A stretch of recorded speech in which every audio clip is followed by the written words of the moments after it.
Hello, everyone. Welcome back to my channel. Today, we will listen and learn about the novel of Kamen writer Kuuga to see what happened after the main series.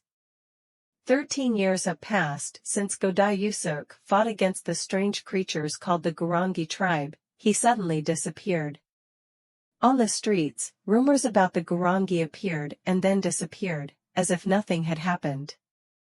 However, Ichijo Kaoru is still pursuing the Gurongi, and when he learns about posts about a white warrior on the internet, he immediately remembers Godai. The novel was written by the main scriptwriter Arakawa Naruhisa and was published on June 28, 2013.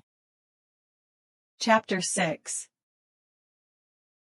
A few hours later, the two stood in front of a two-story apartment. It was located in a city center scattered with rundown factories, a 60-year-old building made of concrete and wood that looked like it could be demolished at any time. As night fell, there was a sense that just the image itself brought a monotonous, desolate atmosphere.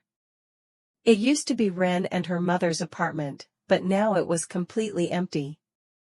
The current owner of the entire building was Yukari Yamano, Rin's mother.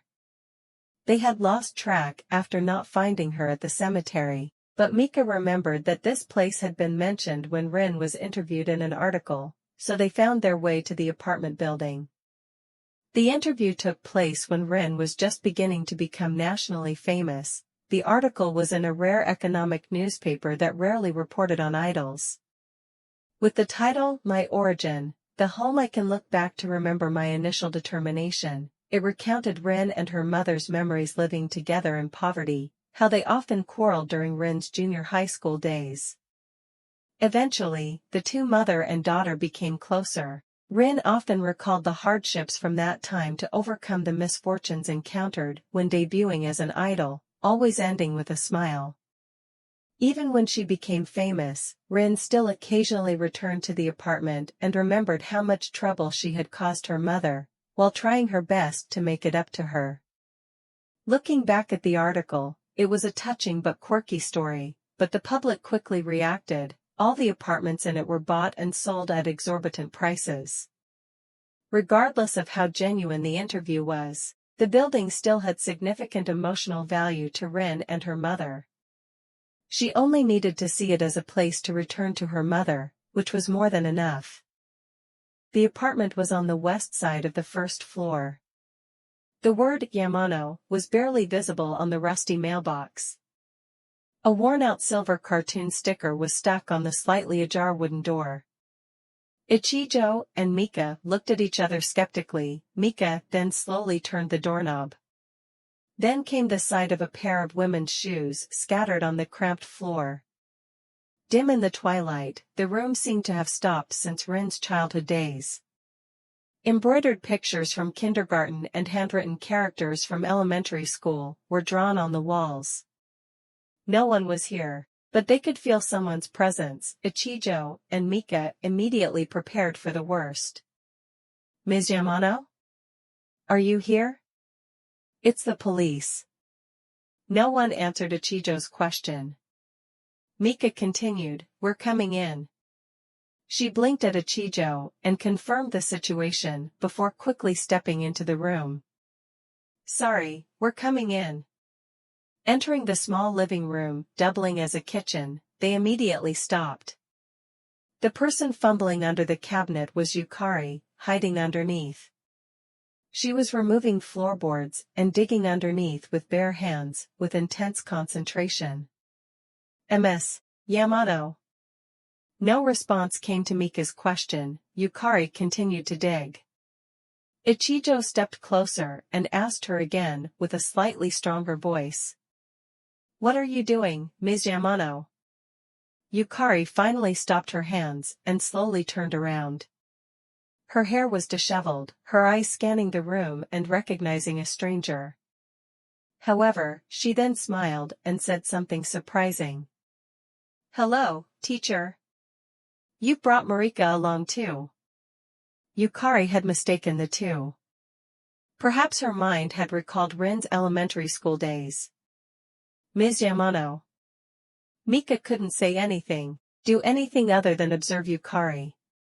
Then Yukari turned back to them and continued digging, occasionally turning her head to talk to Ichijo. Sorry. I made you come all the way here and my daughter and I haven't welcomed you yet.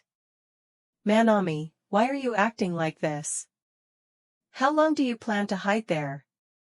A terrifying chill ran down Ichijo and Mika's spine.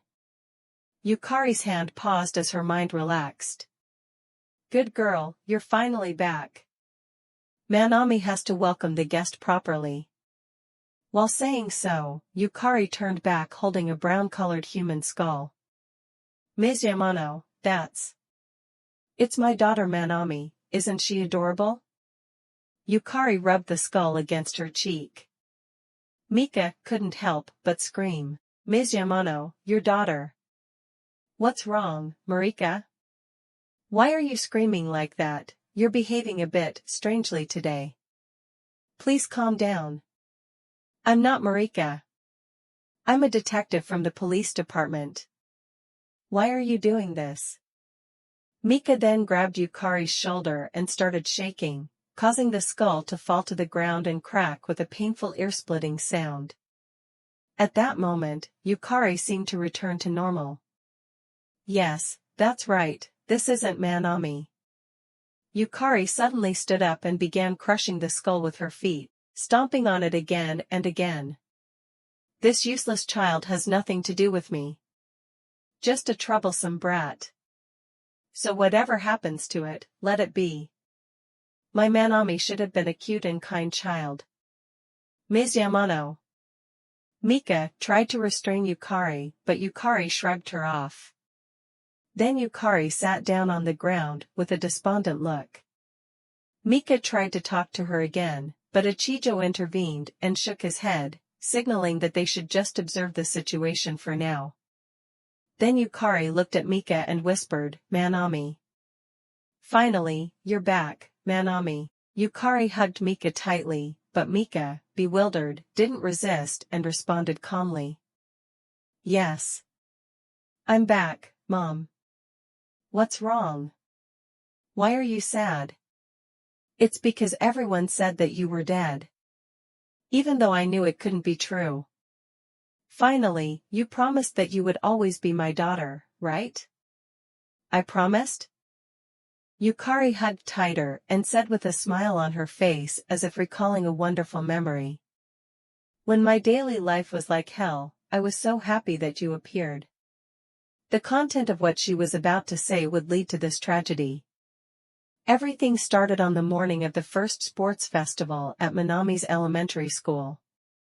The night before, her father had been very excited to participate in the parent-child race with her. But that night, he didn't come back, and the next morning was the same. But Yukari wasn't worried and smiled at Manami, saying that she would take his place. Manami's father had run after another woman and abandoned the family. Since then, life for the mother and daughter quickly became difficult. Manami tried to endure throughout her childhood, but when she was forced to borrow uniforms from neighbors to go to junior high school, she began to change. Manami started arguing with her mother when she didn't like the uniform, and eventually, the girl began to run away from home to stay with friends, not coming home or going to school for many days. She even resorted to physical violence against her mother whenever she was displeased.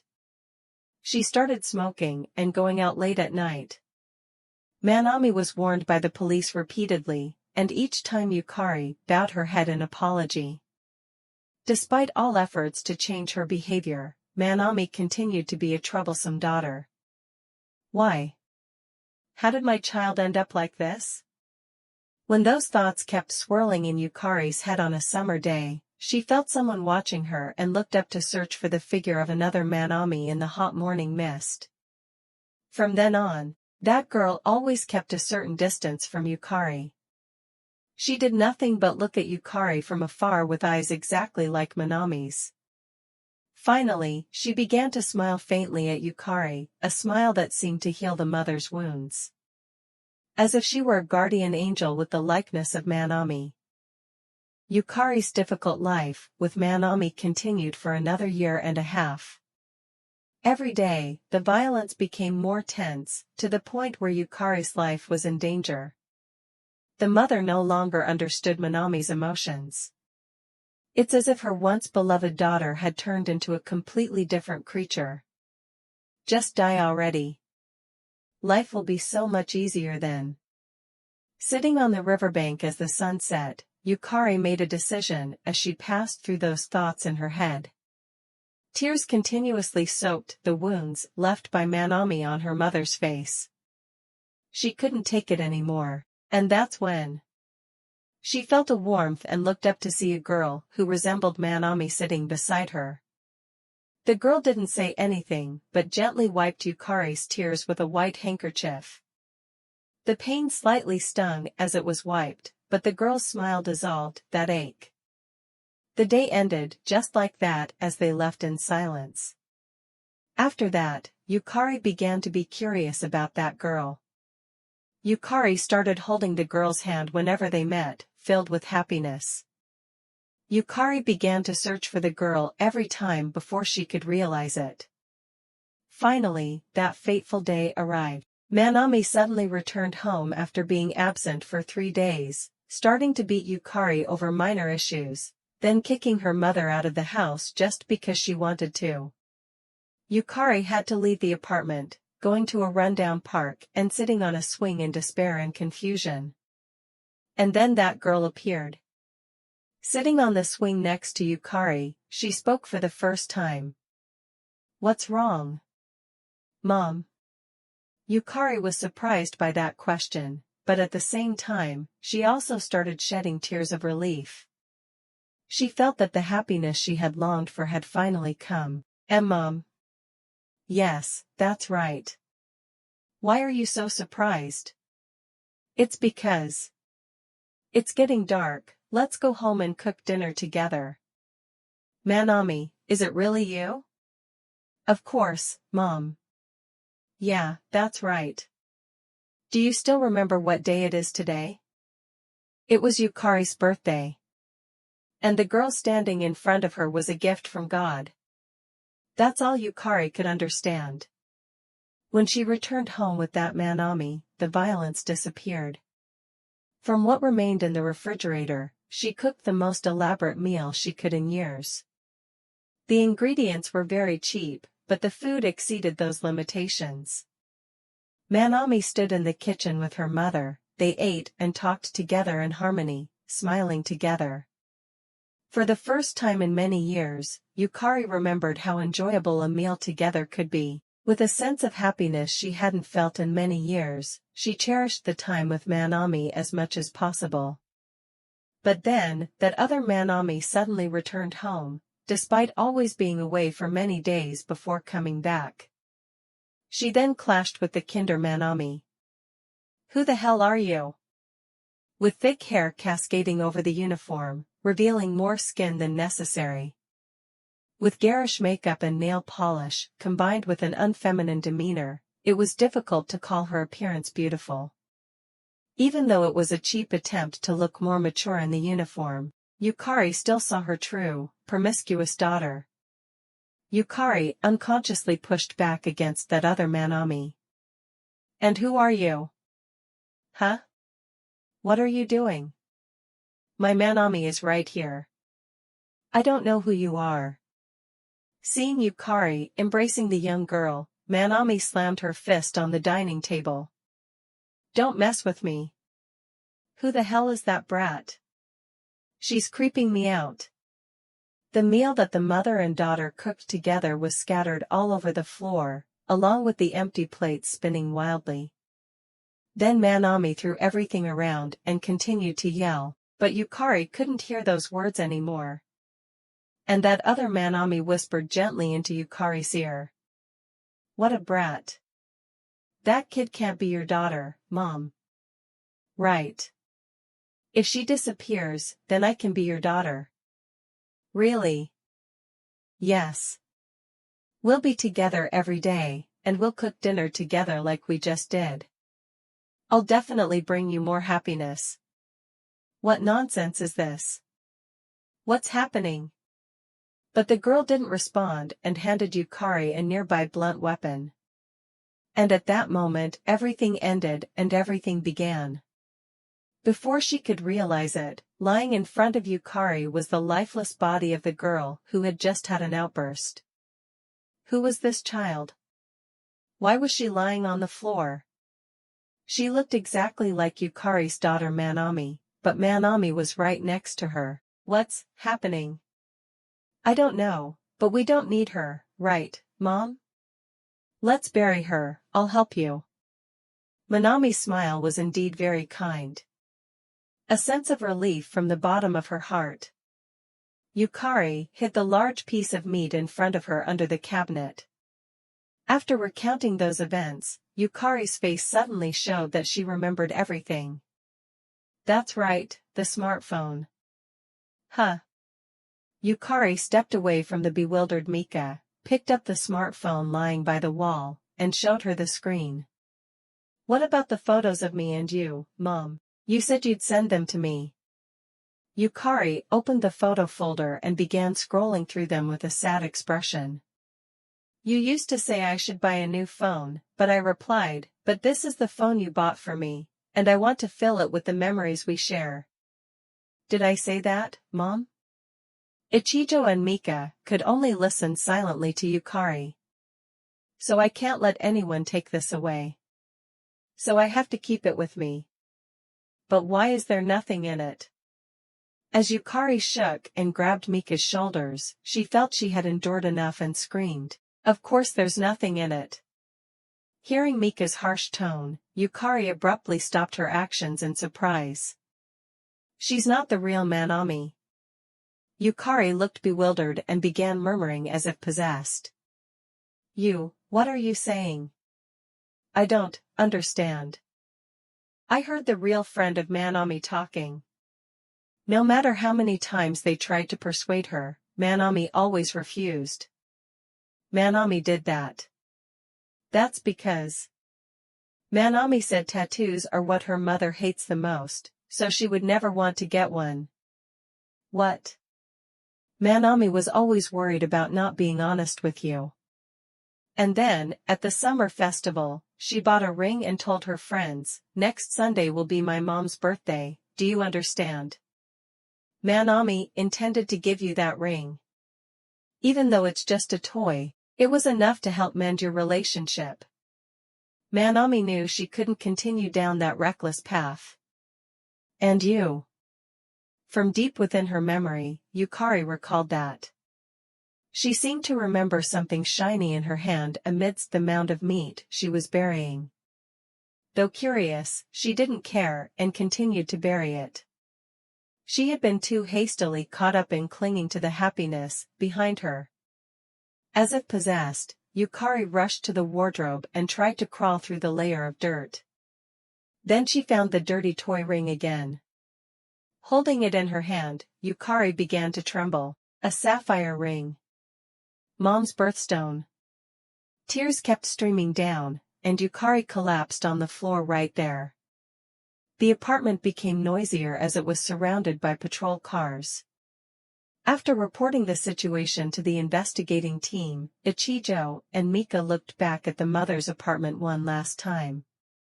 Voices from the walkie-talkies echoed everywhere as forensic experts began their work.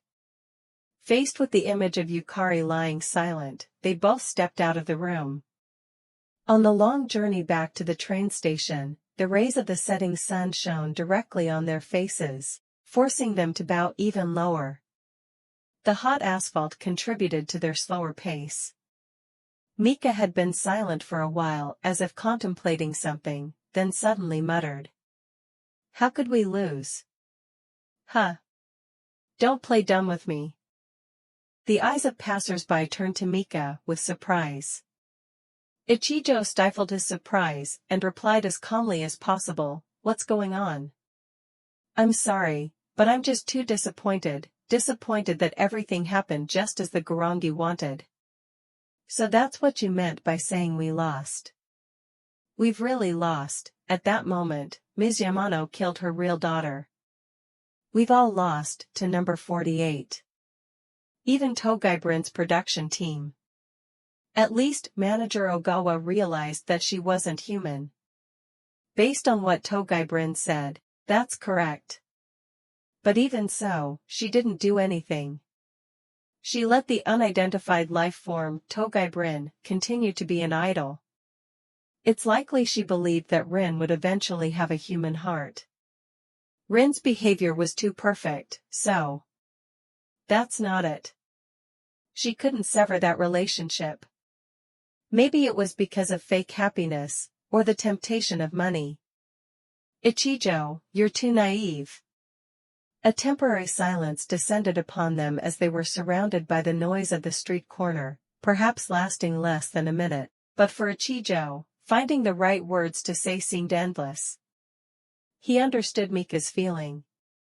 She had lost her father to the unidentified life form. Wanting to blame those who allowed themselves to be used by the unidentified life form was understandable. And he himself always knew that his thoughts were often too naive. You're right. That's why I've been restraining myself all this time. He silently said, from his heart. I know my ideals are far from laughable reality. But Ichijo couldn't verbalize it, only turning back with a let's go as they headed towards the train station. Now's not the time to discuss this. First, we need to investigate the smartphone. With the smartphone that Yukari provided, Ichijo and Mika visited Inokata at the National Police Agency's Scientific Research Institute. They had checked the phone at the apartment but found nothing noteworthy. However, they wondered why Togai Brin was so insistent on not changing phones. They knew that pretending to keep it because it was a gift from Yukari was a lie, so there must be some hidden meaning. Alright, I'll definitely examine it thoroughly. It might be a bit tricky since I can't make it too public, but it'll be worth it to see Ichijo smile. Really? Specifically, I want Godai to be able to see Ichijo smile. Oh. Ichijo felt slightly more at ease after being teased by Inokata. Since getting to know her, for whatever reason, Inokata had always been one of the people Ichijo felt closest to. Not only because of her laid-back personality, like an older sister, but also because she was very good at keeping her distance. Whenever he felt down, Inokata would show up, give him a caring hug, before stepping away, leaving behind a refreshing breeze. She was that kind of senior. They returned to the Central Police Department and reported the information to Sugita, before temporarily suspending their activities. During this time, Mika didn't say a word. But as Ichijo was about to leave, Mika called out to him and bowed her head. I'm sorry about today. Something touched me inside. I'm really sorry. It's okay. Natsum's emotions are part of reality too. Things have been hectic lately, but I'll try my best. So please don't leave me behind. Why would I do that? Until this case is resolved, you're still my partner. Mika began to look up at Ichijo, but quickly looked down again and spoke with determination. Although I'm not worthy of being called that, I'll do my best to live up to it. Then, she bowed with even stronger resolve and said, You've been working hard, sir, then rushed out of the building. She started to slip along the pavement as if it had been choreographed beforehand. Ichijo was about to reach out to help, but Mika managed to regain her balance. She shrugged apologetically and disappeared down the staircase leading to the train station. 3 days later, Inokata contacted Ichijo. After the conference call began, Inokata appeared on the screen in the same outfit and hairstyle as when she met Ichijo 3 days ago. Obviously, Inokata hadn't gone home. Then she leaned closer to the screen and spoke with excitement in her eyes. Gosh. I'm so hungry. It's been so long since I've felt like this. She had slept very little and fought with Rin's smartphone for 3 days. Inokata had discovered the existence of a hidden app, which seemed to have taken a lot of effort to analyze. She had previously decrypted and unlocked both the smartphone and computer passwords, but this was the first thing that caused her so much trouble. But be surprised. This phone actually has a prototype app, developed for use in the Pentagon's information system. Huh? Really?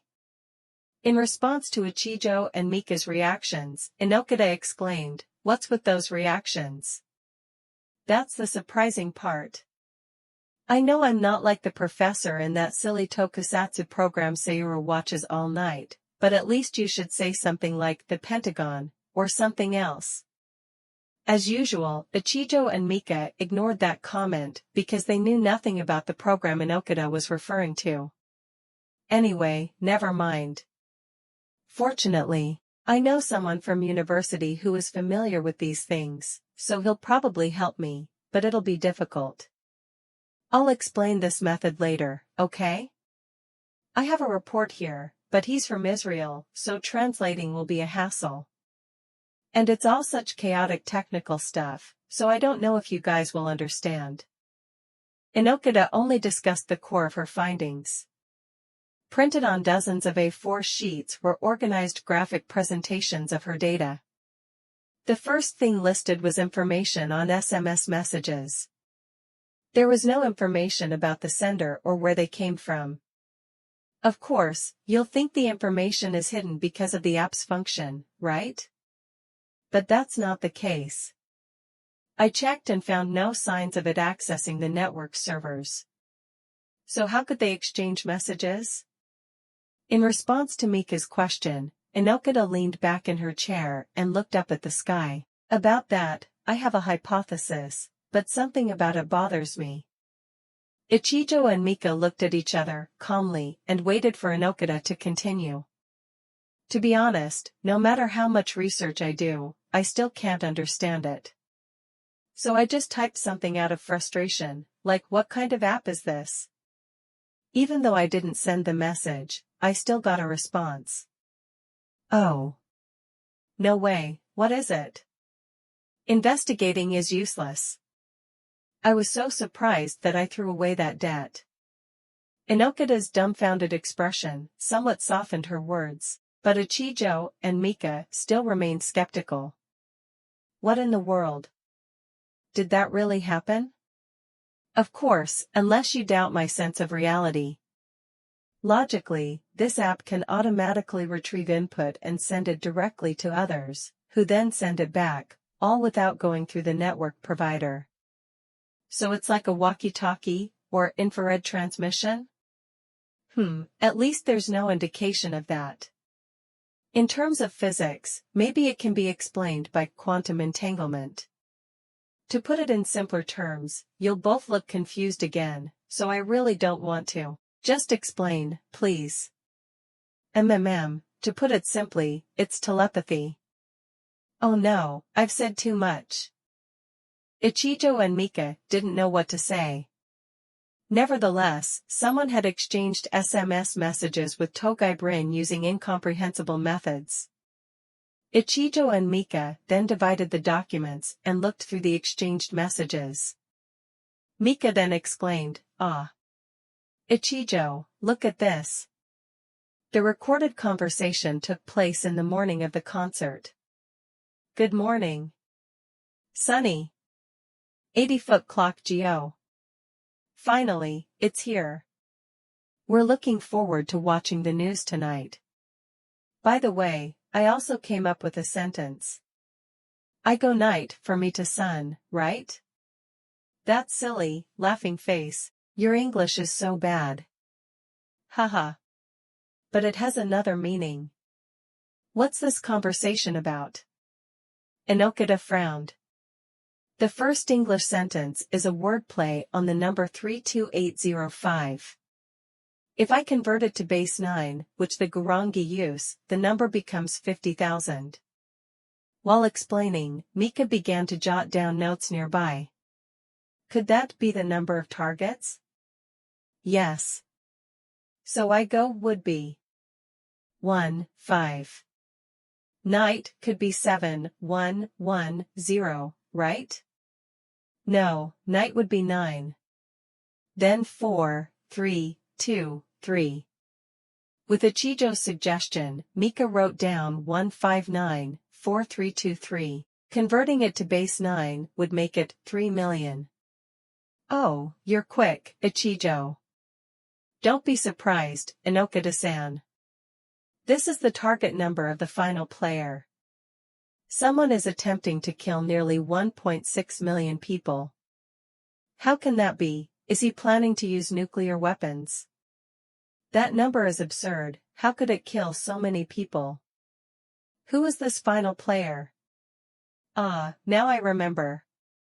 Inokata took out her smartphone from the evidence bag and opened the browser on it. Has this girl ever appeared with any politicians? Politicians? Why, there's a bit of such content in her web browsing history, aside from all the entertainment content. Maybe she's looking for a partner for a radio or TV program or something. Both Ichijo and Mika were stunned by what Inokata showed them. Displayed on the page was a person they had recently encountered. Guhara Tadayuki. Over the past month, she's been checking his blog and schedule frequently. Seems suspicious, doesn't it? Since the investigation began, Mika had meticulously researched everything Togai Brin intended to do. At least she doesn't seem to have attended any events or campaigns of the Ministry of Land, Infrastructure, Transport, and Tourism. Right. That kind-hearted guy is quite popular, so I don't think it's likely, but it's worth checking if it's feasible. After further investigation, they couldn't find evidence linking Togai Brin to Guhara in their work process. It was hard to imagine that the Gurongi would be particularly interested in a specific person. They then investigated Guhara's background. According to Guhara's publicly available biography, he was the illegitimate child of welfare tycoon Guhara Tetsuo, of the Ministry of Health. Tadayuki lived with his mother overseas until his mid-20s, but when Tetsuo and his legal wife found themselves unable to have children, they brought Tadayuki back to Japan, adopted him, and educated him in the political path. But according to Sugita's old friend, a political journalist, this story had another surprise. Amnesia. Yes. My acquaintance is retiring from a newsroom and moving to Malaysia, so he told me that as a memory. One day Tadayuki suddenly appeared in front of Tetsuo, and then he was trained to become his secretary. If I remember correctly, Guhara Tetsuo has many adopted children, from junior high school graduates to university graduates. They all became talented individuals regardless of their educational level, but did he really adopt a naturally occurring amnesiac? Mika expressed her doubts. Well, I'm sure he must have been cautious at first. But that's a world where you'll rise as long as you have talent, regardless of your background. That means he's talented enough for Tetsuo to accept as his own, hence the name Guhara Tadayuki, and stepping into politics as Tetsuo's personal secretary. Why hasn't that been disclosed after all this time? Because he declared that Tadayuki's mother was just an ordinary person living overseas. Any further investigation was restricted, attracting the attention of major newspapers. Tetsuo negotiated with leaders under the guise of organizing an opposition advertisement, so he might have made a lot of money. So in the end, it's just about money. Mika bit her lip. That's how it is everywhere. Major newsrooms are probably trying to dig up scandals about Tadayuki, but instead, they're making him extremely famous. He has the political skills and solid arguments. Not only does he have the handsome appearance and famous eloquence like an idol, he also has the necessary ambition as a leader. For both the Democratic Party and the people, he's a beloved and praised young leader. During this silence, Ichijo finally spoke up. But we still don't have any evidence that Guhara Tadayuki is a Gurongi. We need more specific information. Got it, I haven't forgotten. I looked through the messages on Togai Brin's hidden app and picked out keywords like weather or locations. Like being stuck in the snow, or hating snow extremely, or complaining that Rento is like a swarm of ants, something like that. By linking that information to what we know about Gohara Tadayuki's behavior, there are some interesting results here.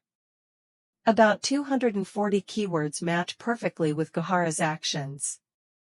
So, there's no doubt anymore, Gohara Tadayuki is the final player. Ichijo's team focused on discreetly investigating Gohara Tadayuki's activities in the political arena. Next was a series of developments revolving around the Ministry of Health, Labor, and Welfare.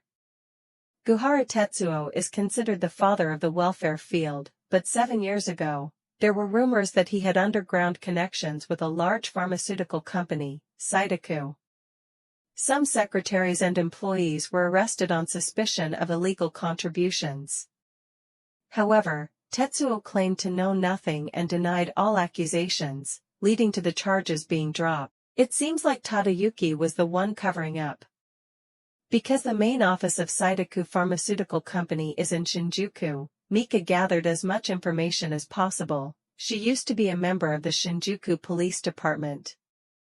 It seems like he has crossed an extremely dangerous bridge. Thanks to Tadayuki's powerful backing, Tetsuo used his influence to make it into the top 3 in his political party. So Tadayuki has a connection to Saidaku Pharmaceuticals. That's right. And if we mention Saidaku Pharmaceuticals then. Lionel. In Ichijo's mind, everything was connected. That's right. The influential figure pulling the strings behind Lionel's approval is none other than Gohara Tadayuki. Bringing smiles to everyone. Lionel. The popularity of that slogan had boosted Saidaku's stock price, but it also sparked much controversy. This was due to the unidentified identity of the active ingredient provided by Gohara Tadayuki himself. Considering that risk, many doubted it was natural. But with just a word from his foster father, Gohara Tetsuo's top aides stepped in, pushing the production of Lionel at an unusually fast pace. But an unexpected fate awaited Tetsuo. With Gohara Tadayuki by his side, he was smoothly ascending to the top position in the political party. However, Tetsuo suddenly passed away just as the production of Lionel was approved. Opponents began to stir up unrest, mainly targeting Gohara Tadayuki. He changed the subject perfectly. Sugita had attended the funeral as part of the security forces, leaving a significant impression on him. He gave a speech announcing that he would carry out his father's wishes, and when he shed tears, the entire country did too. He made everyone dance in the palm of his hand. As a result, almost all suspicions about Lionel vanished, and the product quickly became available for purchase. It was a drug that even won over the opposition, and the chance of success was significant. If the Ministry of Health promoted this product as a health supplement for medical use, huge profits would begin to flow in. In the business world, no one could stop Gohara Tadayuki. As planned by Gohara, Lionel dominated the market and spread throughout the country. Its effects were advertised as nutritional supplements to uplift spirits, and those who took the medicine all smiled and felt extremely optimistic. No matter how tired they were, it would instantly wake them up, becoming popular among students studying for exams. It even improved muscle training. Children with bad moods would smile immediately. As word of mouth spread, Lionel became even more famous. Of course, no toxic substances were found in the product. But considering the extent to which this product was pushed, there must be something behind it, something that could kill nearly 1.6 million people. Sugita's words were filled with a sense of crisis. There was no more doubt that the impending conspiracy would cause a mass slaughter. Gohara Tadayuki often used the phrase "for everyone's smile." A healthy body brings a smile, and a happy life every day leads to a bright future. A body that makes us believe that Lionel truly has that potential. I feel disappointed in myself. When I heard Gohara speak, I felt it was quite good. In response to Mika's words, Ichijo gently patted her on the shoulder, causing her to look up. It's not too late.